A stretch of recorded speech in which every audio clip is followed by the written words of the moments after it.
Spectrum TV, broadening your horizon.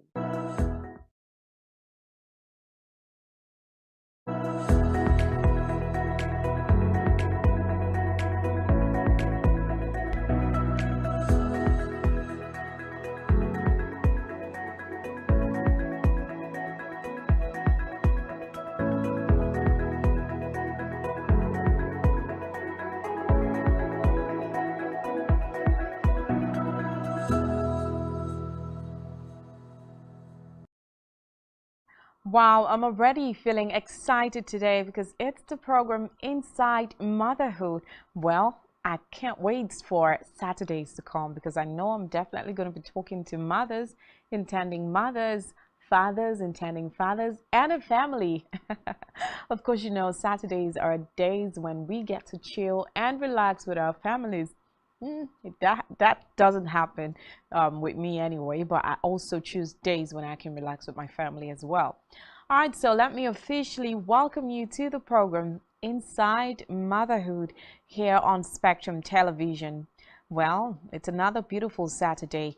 What are we to talk about? Something very, very interesting and something very educative, something that has to do with you, your child, in fact, your children, you as well, your life, everything when it has to do between you and your children, that relationship. Well, when it comes to, you know, parenting, it has to be synergy, the relationship between the children and of course the parent as well. So today on the program Inside Motherhood, we'll be talking about how to prepare your children for a bright future, for a better tomorrow. And today we're not going to be joined by any guests, so you and I are going to interact. We're going to learn from each other. We're going to talk. We are going to teach ourselves. What are the ways you feel we can prepare our children for a better future? What are the things we should do in order to help raise our children into a better person? Take, for example, currently, we have a governor in Akwa Ibom State in the person of His Excellency Odomimano, and I'm wondering who gave birth to such a brilliant young man. Okay, so that's how it is. Of course, you know, he had parents who groomed him into a better child before he was able to become a man, and also groomed his own children, you know, to be a man well respected, a number one citizen in a state. Well, the same thing like our president. So we have to take training, parenting into consideration. Well, the way you bring up your child reflects in that child. It does, in one way or the other, it actually does reflect in a child. The way you mold your child, you know, if you're baking, you know, the mold in which you pour your batter into. Now, if you're baking bread, you're baking cake. Now, your when your batter is baked, it comes in form of that mold, that pan in which you used in baking it. So parents are like a mold, a pan in which a child passes through. So whether you're a guardian, a parent, a direct parent, a foster parent, whatever you are, a step parent, you are a mold to that child. So whatever that child is growing up to become, you know, it has to reflect that mold. That's you, in which he or she passed through. So that's what we're going to be talking about today. The phone line is going to be on the screen so you can be part of this conversation. I'm going to learn from you and you are going to learn from me as well. We're going to interact. Well, we'll go on a short break. When I come back, I'll tell you my name and the show begins. Stay tuned. We'll be right back.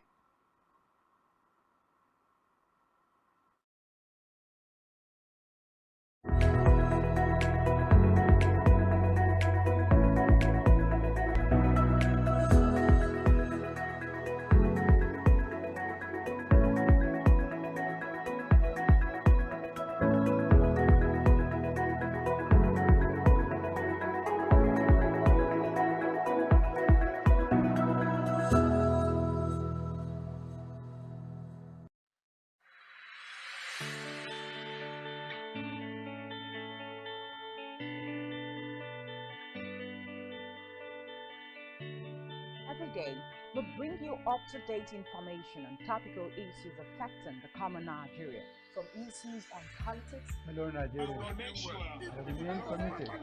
security,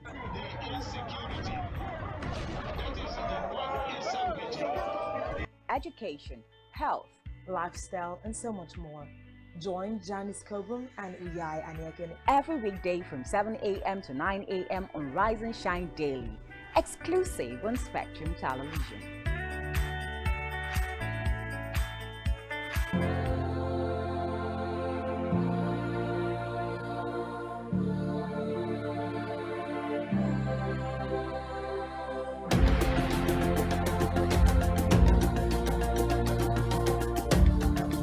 Nigerian police, which is the only one allowed by gross them.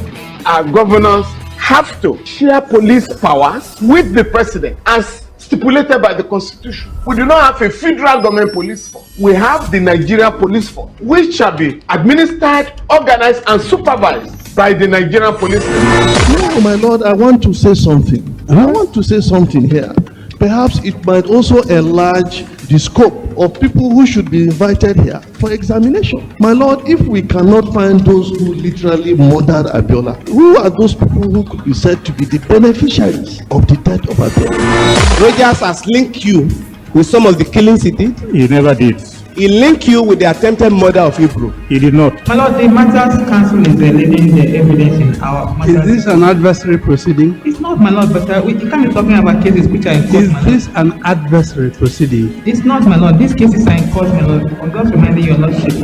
My lord, sorry, my lord, I think I'll be in course of Legally Speaking, a program that deals with legal issues and questions we face as citizens of this amazing country, Nigeria. Legally Speaking. Join us every Friday from 5 p.m. to 6 p.m. for Legally Speaking. One truth not often told is about the transformation that Africa has undergone in recent decades. Africa is shaping its own destiny and should be referred to as the African opportunity. On Spotlight Africa, we paint the African picture the African way, laced with truth, detail, and the color of the African continent. Join Uyai Anyekan every Tuesday and Thursdays at 4:30 p.m. Spotlight Africa, telling the African story.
Every day, we bring you up-to-date information on topical issues affecting the common Nigerian. from issues on politics, Hello, Nigeria. I remain committed. security,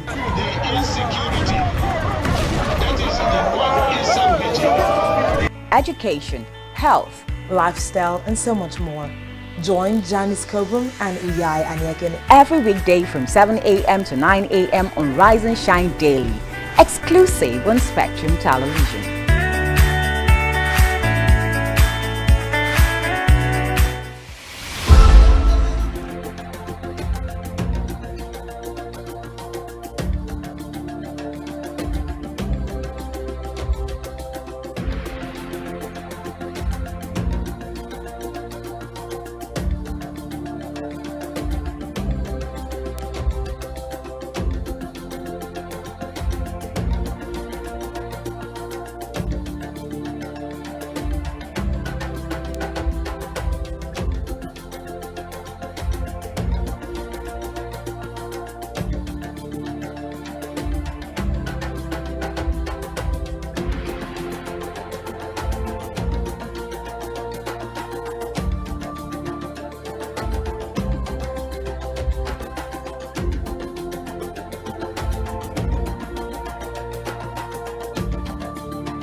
All right, welcome back to the program Inside Motherhood here on Spectrum Television. My name is Rachel David White. Yesterday, we are talking about how to prepare your children for a better future. Yes, when it comes to family life, everyone strives to figure out how the relationship between parents and children can become ideal.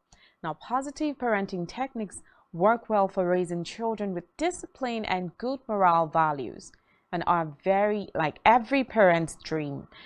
It is not an easy feat actually, and it is important to know that the parent-child relationship is a two-way street. In other words, it is actually a partnership between a parent and their child. I already said there need to be synergy. Well, like a garden with different flowers becomes beautiful when it blossoms. Now, similarly, if parents learn how to be a gardener and are able to recognize their child's personality and nourish it, then their garden will become fragrant. This is what positive parenting is all about. When parents develop effective parenting skills, they are able to take the initiative in filling the generation gap. When parents start to understand the balance of where to place boundaries, where to encourage, and where to discourage, then their children will not get spoiled. In this way, they become good parents. When people do not know how to be a good parent, distance between the two develops actually. So there are a whole lot of things to talk about when it comes to parenting. These are the things we're going to look at today. How to prepare your children for a better future. Yes, how are we going to do this? I already said this program is very interactive, so you are going to teach me and I am going to teach you. So the phone lines are going to be open right now so you can be part of this conversation. Let's learn from each other. How are we going to do it?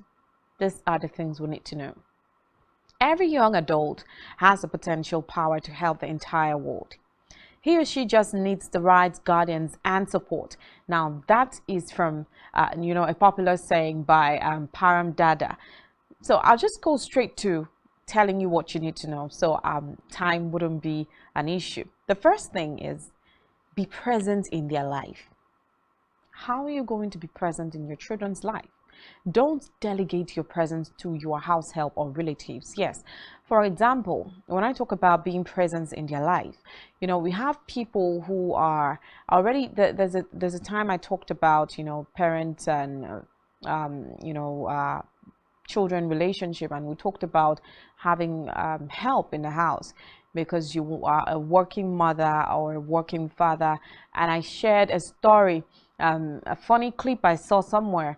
Yeah, at first I didn't really understand the clip. I didn't get the message until I watched it to the end.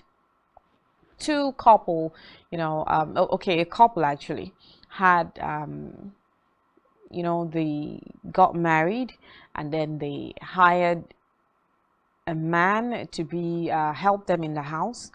So until they started, working, and they were so busy with work.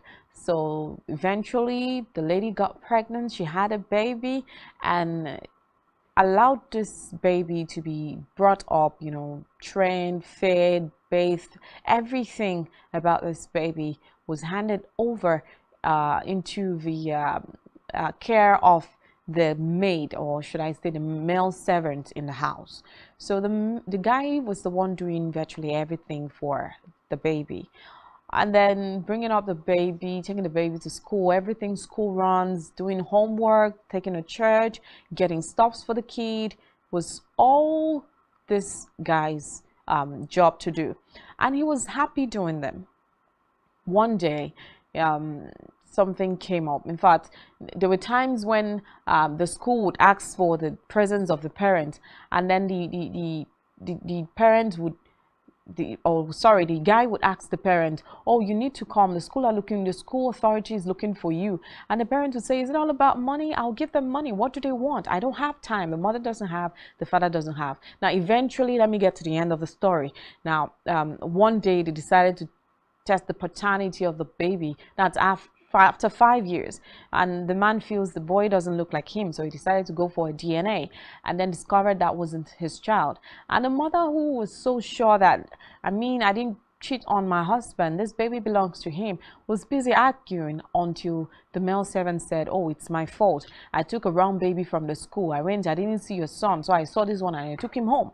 Now, if the parents were present in their child's life, they would have definitely understood that, oh, this is not my son, this is not my child, where is my child, So that is what I mean by being present in your children's life. Now let's go to the next one. Shield them from trauma at home. Nothing holds back progress in development like trauma. Trauma makes children hate being at home. When they watch mom and dad fight, or the parents treating them badly, some adults are used to so much, they're using so much effort and time on doing the damage of their childhood trauma instead of building their future. Don't let that child be, yours. Like, don't let that kind of issue be your issue. I've had to, stay close to people who, sometimes I wish I could step in and help, but then you're pushing, you're trying to help, it's not working. So at a point you don't know what to do. You're like, okay, I don't want to be every day present in these people's house, so I don't make it look like, oh, I'm the better one. So I'm trying to also tell them sometimes I am not the better one, but listen, you guys have to term yourselves, you have children.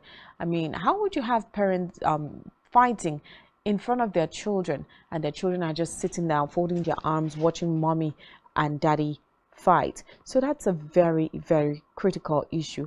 Having your parents or having your children watch you talk to your partner in a bad way. I'm talking today to both fathers and mothers, because they have a big role to play when it comes to creating a brighter future for the child. So how can you have your children watch you while fighting, watch you while raising your voices at your spouses? How can you have your children watch you say words that are not good, words that are not to be heard? How can you have your child watch you having such a conversation with your partner? What do you hope for that child to grow up to become? I've seen children way back when we were kids at school who just hang around and they're like, I don't want to go home. So you ask them, what's wrong? They said, I don't just want to go home. I don't like home. So if you get too deep, you try to find out from them, you notice that is that their parents bully them or they are always fighting. And trust me, when they start fighting, the result the children get, whatever the husband did to the wife, the anger reigns on the children. Whatever the wife did to the husband, the anger reigns on the children. So at that point, when your parents are fighting, you can't go to them and say, oh, mommy, I want this, or I'm feeling pains here, or can I talk to you? You can imagine the anger she or he couldn't unleash on the wife or the husband, they now unleash it on the children. And at that point, when the child has a chance of going out, he doesn't want to come back home. We've also had a case in a church where in a Sunday school class, children were asked to write about their home, whatever happens at home. And then, do you know what happened? Surprisingly, we had stuffs like my daddy and my mommy fights every day. My mommy does this to my daddy and my daddy does this to my mommy. And then I think the most shocking one was you're getting this from pastors' children. Yeah, those of us that are Christians understand what it means for a pastor to come and preach to you. Yeah, for example, Rachel is here talking to you about proper parenting, and then back home she's doing the reverse. Okay, things you wouldn't imagine. And then, at that point, it makes you understand why a child would come to school and is not active. It can affect your child's education. It can affect your child while playing. It can affect his or her relationship with other kids. It can. So you have to be very, very careful. So we're going to number 3 now. At number 3, be easy to talk to. Yes. Be approachable. Don't make your children scared of you that they end up not sharing their questions and struggles. This is what makes the future adults find it difficult to be themselves. Okay, I'm going to have to relate this to, issue of gender-based violence in our society today. That goes to the mothers, even the fathers, because sometimes we have single parents raise their children. So, for example, you have a child, okay, who wants to speak to you, but you are not approachable. You don't even have a relationship with your child in the first place. So you don't give room for that child to walk up to you and say, oh, mommy, oh, daddy, I was being approached by this auntie, I was being approached by this uncle, I was being harassed, maybe sexually, by this uncle or auntie.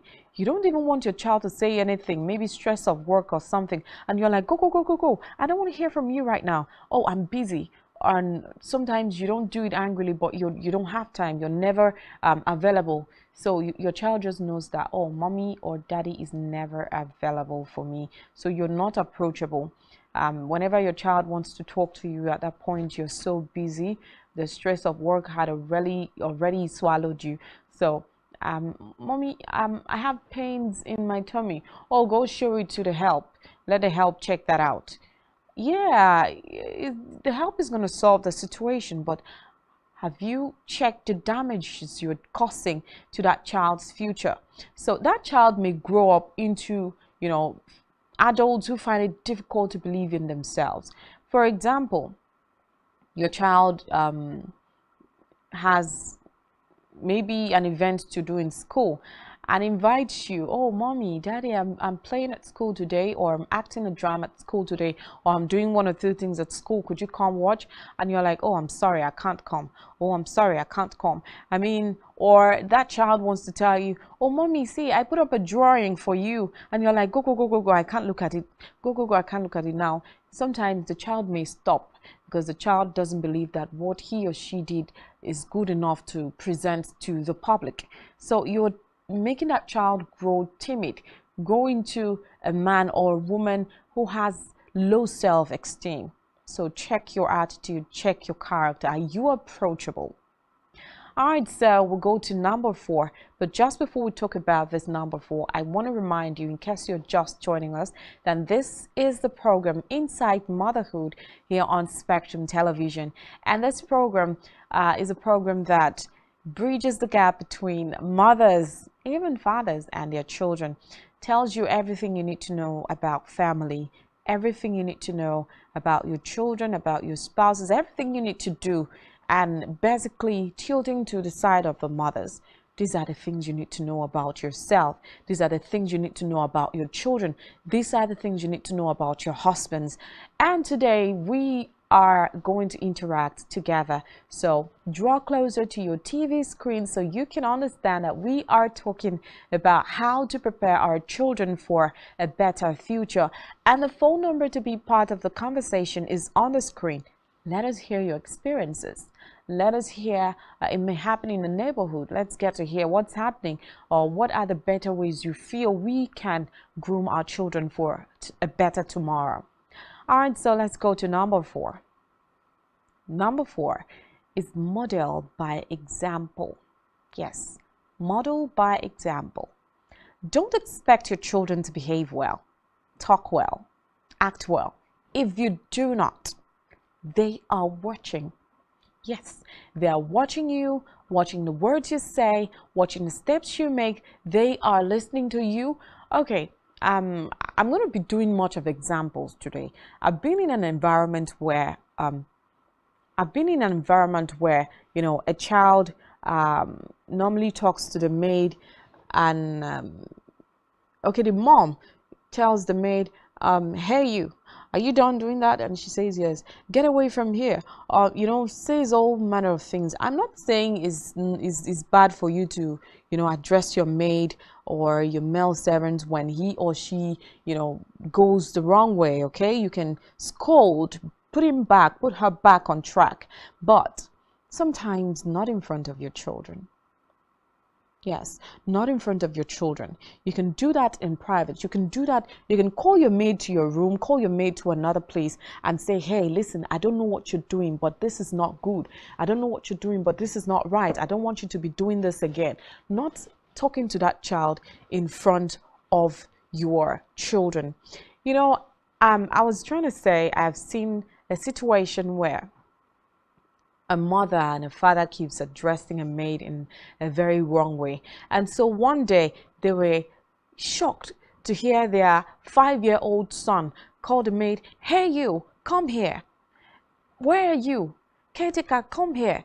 Now, doesn't even address the maid as maybe, I don't know, maybe Miss, maybe Miss Gloria, Miss IT or anything, but decided to say, hey you. That's because that's what the mother and the father says. So, hey, you come here. How come you haven't washed my shoe? You haven't washed my shoe. You haven't brushed my teeth. And then the mother heard it from the room and said, yeah, it's something I've heard before. And said, call the child. Come. Why would you say that? How would you talk to the maid like that? Is she your mate? And the boy says, but mommy, that's how you talk to her. So I learned from you. So at that point, the father just smiled and looked at the mom and then they didn't know what to do. So at that point, what would you do? What would you, will you be able to beat that child? Of course, you'll be so wrong to beat that child. That is where model by example comes. Model by example. They are watching you, whatever you do, whatever you say. I've seen a situation where a child actually picks up pieces of paper and lights it up with lighter and started pretending to be smoking. And the father walked in and said, what are you doing? He said, but daddy, that's what you do. And the father was shocked because he smokes in front of the child. I've also seen a situation where a mother was prepared to go for a dinner outing with her children. Now, a son and a daughter. Do you know what the daughter did? After the mom dressed her up in a long flowing gown, she went to her room and decided to use scissors to cut the gown to make it a bit short. And then the mom saw it and shouted, why would you do this? How could you? This is a gown that costs a whole lot. Who thought you this thing? He said, but mom, I want it to be just like your own. Model by example. Whatever you're doing, your children are watching. Whatever you're saying, your children are watching. Of course, I do see my younger girls pick up my powder brush and say, mommy, I want to do like you did. So everything you're doing, trust me, your children are watching you. Model by example. All right, so let's see if we can take a call and then we'll continue with the topic. Hello, good afternoon. Welcome to the show. Hello, good afternoon. Good afternoon. All right, welcome to the show. Tell us your name and where you're calling from. My name is Mercy and I'm calling from Uyo. All right, Mercy. Interesting program you're doing, and there was something you talked about maid and parents talking to their maids in front of their children. I just want to quickly share an experience. Okay, go ahead. Some time ago, we had a family friend, and so they came visiting, and they came with their children and they came with their maids. And what was shocking about the whole thing was, immediately, they came into the house after exchanging pleasantries and everything. Her children, sat on the chair. And then the maid, instead of the maid sitting on the chair, the maid just went straight and looked for one corner of the house. I can imagine, don't say it again. Sat on the floor. Oh my God. In my mind, I was like, why would a maid just go sit on the floor? Obviously, that's how, she sits on the floor at where home. She's coming Yeah. from. Yes. And my family friend was kind of embarrassed and she was trying to cover up. Oh, my friend, will you stand up from the floor? Why are you sitting on the floor? But already, the maid had passed the message, that look, where I live with my, guardians, this is how I am being treated. Yes. Yes. And so it's not really right, if you pick up a child of another person to, come help you as a domestic staff, at least you should be able to treat that child Like the your same way own. you treat your children. So yeah, I just needed to share that with you this afternoon. But you're doing fantastic. All I right, love your thank you. program. Thank you. Really appreciate your comment. Thank you so much. Uh, All right, so let's get back to the program. Keep the calls coming. The number is on your TV screen. Let us talk. What are your experiences? When you call, don't forget to turn down the volume of your TV set, and of course, share your experiences. Let us know what you feel. Let us know the steps on how to train our children to become a better person tomorrow. All right, so we'll go to the next step. Be specific about the values you want them to inculcate. I'll say it again. Be specific about the values you want to inculcate in them, or you want them to inculcate. Now, identify at least 4 values you want to teach your children. It could be more than 4. Is it hard work? Is it honesty? Is it respect? Truthfulness? Going for events early. If you're not specific, you can't be effective. You can't measure it. Yes. If you don't tell your children, I want you to. Okay.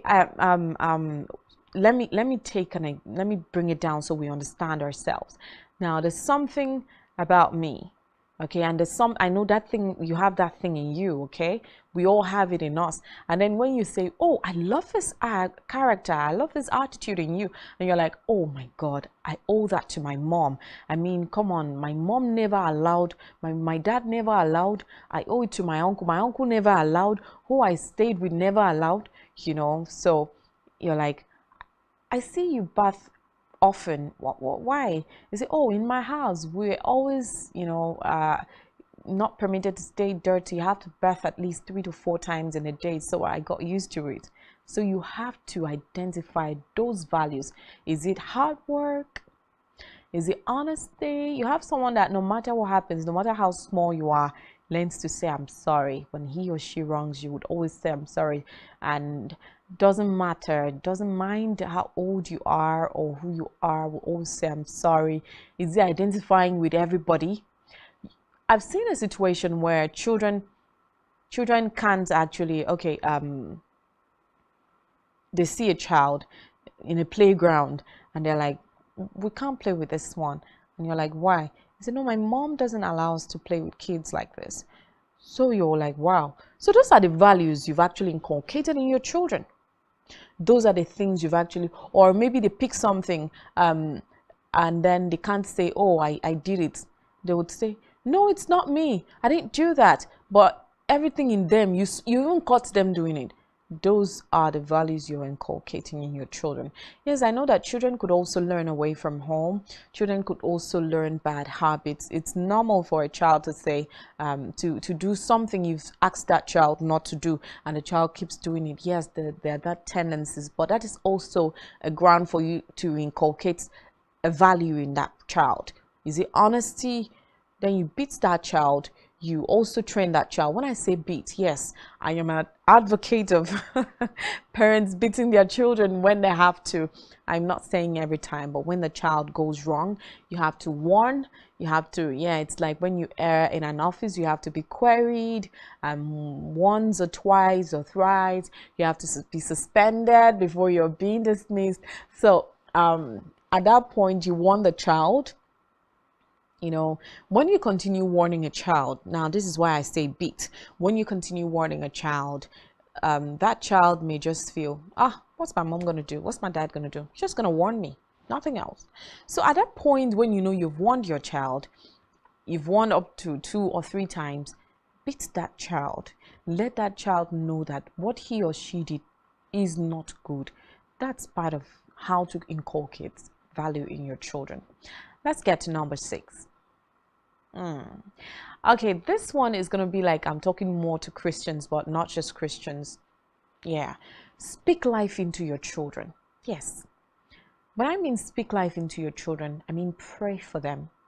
Speak blessings in the name of whatever thing you're worshiping over them. You know, especially in their presence, call out their greatness. You will do great things, my child. You'll be a blessing to this generation, my child. You'll be a miracle to, you know, say nice things, you know, prophesy good things into that child's life. Bless that child. Let it be part of that child. You know, that child could actually step out and maybe a random person. When I was at school, I was younger. I've had a teacher say, okay, I didn't want to ask drama. So the teacher said, you have this quality in you that you could act, so why don't you want to act? And I didn't just want to, because I didn't want to. I was doing when I was more of in the press club. I wanted to do reading news, you know, being yeah, you know what we do on press clubs. Yeah. So, and then I don't want to be in a dramatic group. So the lady would say, no, you have this tendency, you have the quality, so why are you not doing it? So one day she got upset and she said, you're not gonna, I think she said, you're not gonna end well, or there's something she said, and it sounded like a curse. So at that point, I'm like, no, ma'am, whatever you say is not gonna work on me. That's because my parents bless me every day. My mom especially doesn't joke with blessing me, so your curses cannot work. Now that was self-confidence my mom had already built in me, and my dad, that come on, you're a blessed child. So if I wasn't, you know, if they didn't let me have that knowledge on time, I mean, I would have subjected myself to what this woman is saying. I would have entered that box she was trying to put me inside. So what I mean is, speak blessings to your children. Let's get to number 7 step, which says, share your wins and failures. Tell them your stories, lessons you have learned. Your biography as a parent is powerful. Be real and vulnerable. Yes, you know, when we get to schools, I'm laughing because maybe you've experienced something like this. You know, when you're in a class and your lecturer says, when I was in your level, I used to have A's, B's, or your parents has actually said, when I was your age, I never failed in school. I was the best in my class. Go get me that result. I'm going to be sure you were the best in your class. So try to tell your children, oh, these are the mistakes I made. Honestly, I told my children, I never knew maths when I was in school until I started teaching you in the house. That's when I got to understand, oh, this is how to solve this particular situation or problem. I think the manner in which my lecturer or my teachers used didn't make me understand. But now when I get to teach my children, I understand better. So I get to tell them, oh, I wasn't good at this. I was good at this, but you see this, I was the best in this one, and I could show you. You're already seeing I'm doing it, I'm practicing it. So I was good at this one, but you see this one, it was a problem for me. So learn to tell them that, oh, I used to do this wrong, I used to do this right, and I don't want you to go this way. I want you to go this way because listen to my experiences. This is what you're going to get as a result. So don't go this way. Learn to tell them your wins and your failures. Number 8. Give them room to make mistakes. Before I talk about this show is a very interactive show, so you can be part of the conversation by calling the number on your screen. You can send us a text message, or you can send us a WhatsApp message, or you can put a call across to us. All right, so number 8, I said, give them room to make mistakes. Don't shield your children too much. Don't allow them to try their own path, to take risk, to experience, experiment. Okay, let me put it again. Don't shield them too much. Allow them to take their own path, to take their risk, to experiment, and talk with them about lessons learned. Okay, so allow your children to try out something and it didn't work. Try it again and it didn't work. Before, you could always put them back on track.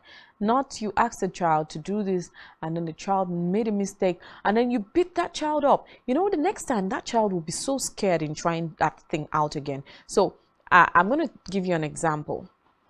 When my second daughter was just 3 years old, I think 3-4 years. So each time you're trying to make her do her homework and then maybe she writes the word and then the word wasn't correct, or the letter is okay, maybe letter E, and she turns the legs to the other side, so you correct her.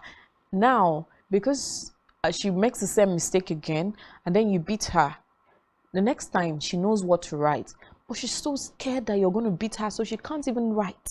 And you're telling her, just write. She knows the right thing, but is so scared to put it down because she doesn't want you to beat her.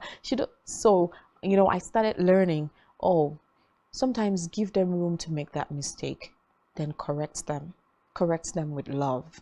Yes, so that's what I mean when I say give them room to make mistake. So number 9, teach them how to make decisions. Yes, don't spoon feed them. Okay, don't spoon feed them yes or no answers. Teach them how to arrive at a yes or no. You will not always be in their life to choose for them. Don't tell your child. Most times my children come back from school, I interact with them and I tell them, I learn pronunciations, I learn the sentences their teacher gave them at school, and I learn to tell them, is it your teacher that made you say? You said yes. My teacher said it's. I said no. I don't try to condemn the teacher, but I try to put a call across to the teacher and have a conversation with the teacher. Okay, this is what I don't want, and this is what I feel you should. The way I feel you should go about it, and I also get to listen to what the teacher has to say. Because sometimes you at home is trying to build something for your child, and the teacher whom the child believes in would put the child in another path, and the child is strongly holding to that path because the teacher is the one teaching them, and they believe so much in the teacher. So don't choose a yes or no for them. Always allow them to arrive at a yes or no. You will not always be in their life to choose for them. Don't tell your child, maybe, I want you to be a doctor. When you grow up, I want you to be a doctor. Now you've seen that this child is so good at drawing, painting, everything art, and you're still telling this child, I want you to be a doctor. So even when the child is being asked at school or wherever he or she finds itself, what do you want to become? I see you're a great painter. What do you want to become? It says, I want to be a doctor. So at that point, if I am the teacher or the person asking a question, I get to ask, is it your mother or your father or your guardian that wants you to be a doctor? Says yes. So I'll then get to you and say, don't choose for your child. Number 10, identify their purpose and talents young. Keep your children from wasting time. Find out what they are great at and passionate in, and support it earlier. This will give them a head start and help them in forming an identity. Now, I'm still going to use my children as an example. Yes, nobody is totally perfect, but we're getting there. You can't be perfect, but you have to learn to do something right, okay? Let the perfect part be greater than the part where you get to make mistakes when it comes to children, because you're grooming future parents, future governors, presidents, senators, and a whole lot. So when it comes to choosing their passion, profession, or whatever, I already said, I look at my first daughter, and everything music. She loves singing, she loves acting. If she watches a movie, she could say whatever was said in the movie to the end, and she'll act accordingly. So I'm just looking at her. Oh my God. Maybe in my head, I'm like, why is this child tilting to the side? So she wants to be a dancer, or she wants to be a musician or something. But I can't scold her and say, no, I don't want you to be that. So instead, we'll try to download movies that would help her, try to get her materials that will build her, so she can actually find herself early. So that's what I mean. So we'll go to number 11 now. Teach them how to make friends. Yes, someone is asking, how can I teach my children how to make friends? I mean, when they go to school, how can I be with them, guide them on how to make friends? Your children should learn how to interact, how to discern people, how to make friends and keep friends. A bright future will require networking, not isolation. I already told us about a child who was playing in a playground, and then avoid playing, isolated a particular child. And then I asked and said, my mommy said I shouldn't play with people like that. So you say, what people? Is they handicapped children, started mentioning children who are not properly dressed and the rest. Now, that's not how to help your child to build a relationship or make friends. That's an issue. You're creating an issue for that child. So you're not helping that child. And another thing is, I've seen an adult who, someone came looking for her. Should I say, yeah, an adult, she's 23. And then she opened the door and told the girl, I don't want to see you in my house again. Have I told you I don't want to see you in my house again? So I try to find out, what did she do? He says, I don't just want to be friends with her again. So I'm like, wow. So is that a proper way to, send a friend away? He says, yes. My mom told me, if I was trained, you just wake up and you don't want this person around you, just do away with the person and just be yourself. So, well, I don't want to dwell much in that because of time, so I'll just get to another one. But you should understand better. A bright future will require networking. Sometimes in life, I've actually gone to a hospital. And then when I got to that hospital, the doctor was my classmate way back secondary school. So you see, that networking, we've met again in the future. So what if I used to isolate? And I was in a point where I really needed help. I needed that report so I could submit it somewhere. So it worked out for me easily. And I've also gone to a theater where that was my first time in the theater, and I turned and I was so scared and I looked. Behold, the doctor was my lecturer. So I was like, wow. So my teacher actually way back in school, that taught us biology. So I was like, wow. So this is where I find myself, the networking keeps coming. It keeps happening. So we'll go to number 12 because of time. Provide for them a support system. Yes. Link your children to mentors, uncles, aunts, public figures who can add value to them. Let your child grow up in a community of people pro-growth. Yes. We also have families who isolate uncles, aunties, and everybody around them. They're the most richest people, the most intelligent people, and they don't want people around them. Well, sometimes you need to isolate, but you have to do it right. Okay, you don't have to, have everyone around you, but you have to isolate properly so it helps you. And also try to link your child to, like I said, my daughter loves to sing, so I try to check, is there anybody, any public figure I can actually link my child to that would help my child? So those are the things I am talking about when I say create that network for them. All right, so the next one is teach them to be sexually responsible. If I miss this, then it wouldn't be right. Sexual abuse or misuse ruins destinies. Teach your children how to control their sexual urges. Yes, teach them to be accountable and responsible for their acts so they don't go messing out when they go outside. And also, the next one is teach them how to have a good relationship with money. Well, I think I'll just end it here because of time. You expect your children to be wealthy. Then start early in teaching them financial management. Expose your children to big money and big ideas at a younger age so that they won't find prosperity foreign or a preserve for others. Teach them, be their biggest cheerleader. Don't criticize them, but teach them how to manage money. Help them. You need to do this for them. And talking about criticizing your children, don't criticize your children to the point they feel like a failure. Instead, celebrate their wins and progresses, no matter how small they are. Make them feel, come on, you're great, you're doing well.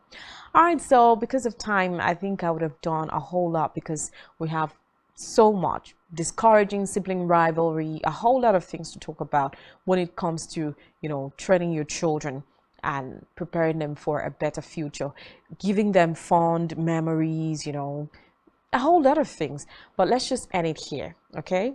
And don't forget that in all, give them the best education. give your children the best education. Teach them how to be inquisitive. Give them a better education. Let's end it here. I trust that you learned something from today's program. In one way or the other, you've actually learned how to prepare your child for a better tomorrow. Well, because of time, we have to round up for today, but I know that next Saturday is election. Whether we're going to be here or not, we're going to find out. But trust me, I don't want to miss you any Saturday. I always want to stay around and talk to you because I know that you are staying glued and you're learning something from this program. So catch you next Saturday on the program Inside Motherhood here on Spectrum Television. My name is Rachel David White. Don't forget that you can subscribe to our YouTube channel and follow us on our social media handles, all of which you can find on our website spectrumtv.ng. Good afternoon.